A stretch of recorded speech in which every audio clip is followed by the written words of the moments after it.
Fireplace installed, part 1, short film. This is the fireplace we have to work with.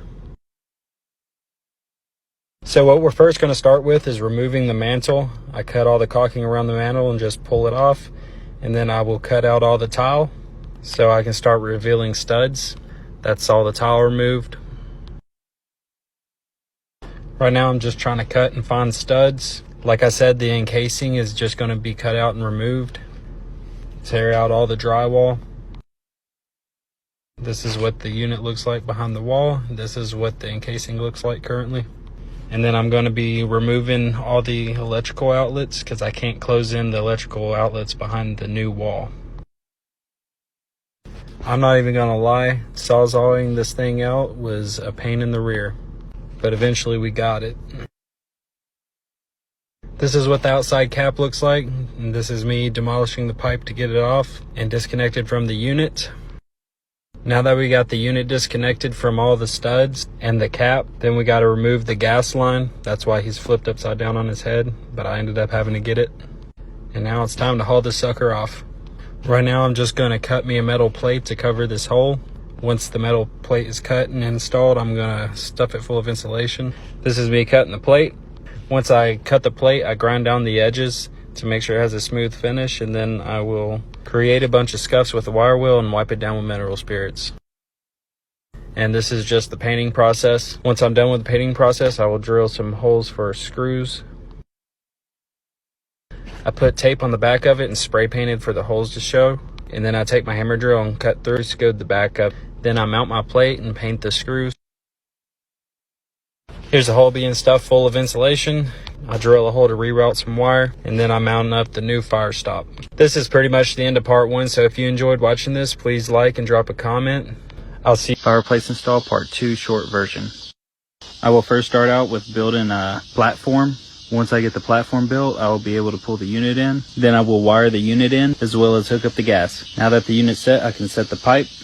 Then I'll drop a plumb bob and mark a screw for center. I've had to do some crazy acrobatics in the attic, so I pulled down the vinyl instead. I'll mark out the fire stop, cut it out, set the fire stop in place, screw it off, drop new pipe down in the attic insulation shield, drop plumb of that pipe, send a screw through the roof, mark it out, cut it, pull out the nails around where the roof flashing is going to go. Then I can get the roof flashing, set the pipe in it, plumb the pipe, screw it off. Then I will seal around everything with the Rusco and set the storm collar and screw off the cap. This is the attic insulation shield in the attic, and this is the pipe running through the roof into the roof flashing. And now I'm setting back the vinyl under the porch.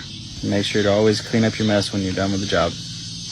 I'm setting all the decorations in the fireplace to make it look all nice. But this is pretty much it for part 2. Thank you for watching. Like, comment.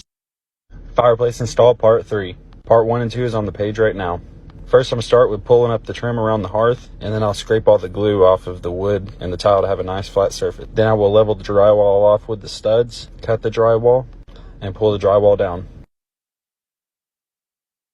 I'm getting ready to cut the boards to nail the drywall to. First, I'm starting with the header piece, then I'll screw the header piece in place. Then I get some jambs put in place. I already have the cripples made. The cripples is where the drywall is cut, and then I will add my center studs, 2 in the center, 1 on the sides. I was going to do it on 16s, but the second stud would have led dead center and outlet is going to go. I'm nailing up the wires now for the outlet. Then we will cut our piece of drywall. Once I get the drywall cut, I'll cut out the receptacle box just for it to be too high, and I have to remark it and recut it. Then we will get the drywall up and screw it all in place. Now that the drywall is up, I'm going to go ahead and wire up the receptacle. Put my last piece of drywall in at the top and screw in the side. There's the fireplace. I promise we're going to install tile on part 4, which will be available tonight. So like, follow, and click the bell so you'll be notified when I drop part 4. Right now I'm just cutting the studs for the hearth, and I'm screwing the hearth together right now. I'm going to put my cross braces. This is going to get a piece of granite. I'm not going to worry about putting a piece of plywood across the top.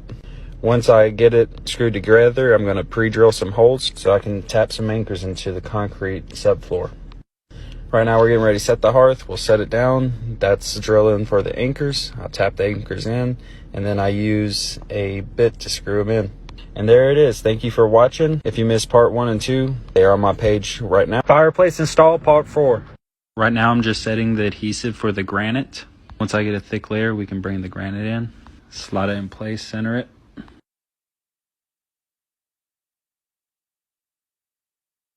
This is what the granite hearth ended up looking like. I previously pre-cut all these pieces, so I'm gonna go on ahead and stick them in place. We had to set the strip of trim down to cover the old tile, and then we set the new tile on top.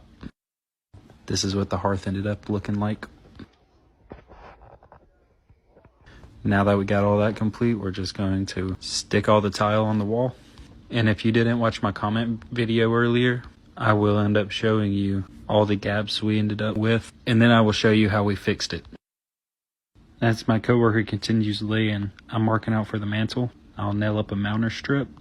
I also glue the mounter strip to the wall, as well as the mantle. And there's the shelf beam on the wall. Now that's all left to tackle is finish tiling up everything. Since we got a second, if you haven't watched part 1 through 3, I got them all posted. And tomorrow I will be in Muscle Shoals, Alabama doing a cap, so I can show y'all how we do our caps. And if you have enjoyed my small series of fireplace installs, please like, comment, and follow. I would highly appreciate it. Now that we're finishing up the tile, we're getting ready to fill up all the gaps with grout that matches the color of the tile on the wall. We don't get every gap, but we get most of the big ones and a few small ones. There's the before, and there's the after. Once again, thank you for watching, and I will see you on the next one.